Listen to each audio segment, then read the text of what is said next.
কোটা বাতিলের দাবিতে ১৬ জুলাই প্রথম আন্দোলনে নামে সিরাজগঞ্জের শিক্ষার্থীরা। বিক্ষোভ মিছিল, সমাবেশ ও উত্তরবঙ্গ ব্লকেট সহ বিভিন্ন কর্মসূচি পালন করে তারা।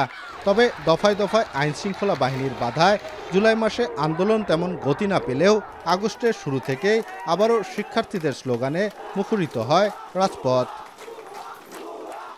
৪ আগস্ট সকাল থেকেই শহরের বাজার স্টেশনে অবস্থান নেয় শিক্ষার্থীসহ সকল শ্রেণী পেশার মানুষ। আইনশৃঙ্খলা বাহিনীর বাধার মুখে পিছু না হটে প্রতিরোধ গড়ে তোলে তারা। পুলিশ আর ক্ষমতাসীন দলের সঙ্গে শুরু হয় ধাওয়া পাল্টা ধাওয়া।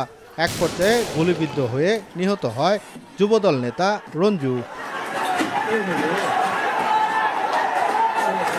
এরপর পিছু না হটে ছাত্র জনতার প্রতিরোধে রণক্ষেত্রে পরিণত হয় পুরো শহর।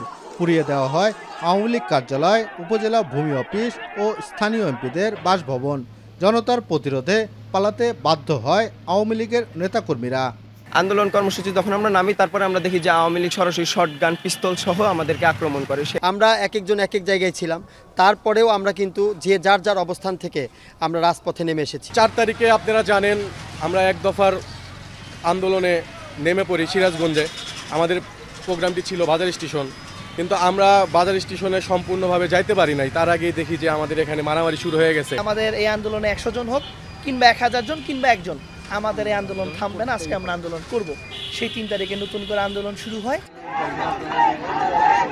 জেলার প্রতিটি উপজেলায় একই সময়ে ঘটে সংঘর্ষ, রক্তে রঞ্জিত হয় রাজপথ। তবে সবথেকে আলোচনায় আসে এনায়েতপুর থানায় হামলা ও অগ্নিসংযোগের ঘটনা, যা ভিত ভেঙে দেয় জেলার আইনশৃঙ্খলা বাহিনীর। এক পর্যায়ে নিজেদের গুটিয়ে নেয় পুলিশসহ আইনশৃঙ্খলা বাহিনী। পালিয়ে যায় আওয়ামী লীগের নেতাকর্মীরাও।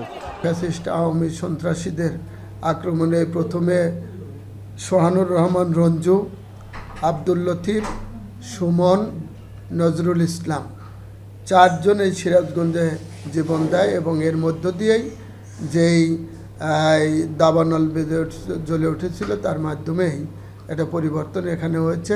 4 আগস্ট যখন আওয়ামী লীগের সন্ত্রাসীরা তারা অস্ত্রে শস্ত্রে সজ্জিত হয়ে নিরীহ ছাত্র জনতার উপরে আক্রমণ করে, পাল্টা যখন ছাত্র জনতা এবং আমাদের বিএনপির নেতাকর্মীরা যখন প্রতিরোধ গড়ে তোলে, তখন কিন্তু এই দিক থেকে আওয়ামী লীগ অফিসের পাশ থেকে কিন্তু তারা সরাসরি গুলি করেছে। সিরাজগঞ্জ জেলায় আমরা তারেক রহমানের নির্দেশে সকলকে অংশগ্রহণের কথা বলেছি। সেই অংশগ্রহণের মধ্য দিয়ে সব শ্রেণী পেশার এবং সব রাজনীতিবিদের যে সংগঠনগুলো রয়েছে, ছাত্র সংগঠন, তারা অংশগ্রহণ করে এই দেশকে একটি বিজয় লাভ করেছে, ফ্যাসিস্ট মুক্ত বাংলাদেশ গঠন করেছে। এদিনে আওয়ামী লীগ ও পুলিশের ছোড়াগুলিতে শহীদ হন 2 শিক্ষার্থীসহ 7 জন, আর আহত হন 4 শতাধিক মানুষ। আমরা এখন 100% অ্যাক্টিভ এবং আমি যোগদান থেকে শুরু করি। আমরা প্রথম থেকে আমাদের পুলিশ হিসেবে জনমুখী করার চেষ্টা করছি এবং আমরা যখনই কোনো সংবাদ পাই অথবা আমরা প্রোঅ্যাক্টিভ পুলিশিং করি এবং এই ধারাও অব্যাহত থাকবে। শহীদ 13 পরিবারের শহীদের আমরা কবরগুলো ইতিমধ্যে সংরক্ষণ করেছি। এই সপ্তাহে আমাদের কবর সংরক্ষণের কাজ শেষ হয়েছে এবং শহীদ পরিবারদেরকে ইতিমধ্যে সরকার কর্তৃক 10 লক্ষ টাকা করে আর্থিক অনুদান দেওয়া হয়েছে। সিরাজগঞ্জ সহ সারা দেশে ছাত্র জনতার রক্তভেজা আন্দোলনে 5 আগস্ট হাসিনা সরকারের পতন ঘটে। এরপরে পাল্টে যায় দৃশ্যপট, শুরু হয় বিজয়ের উল্লাস। রিফাত রহমান, এখন, সিরাজগঞ্জ।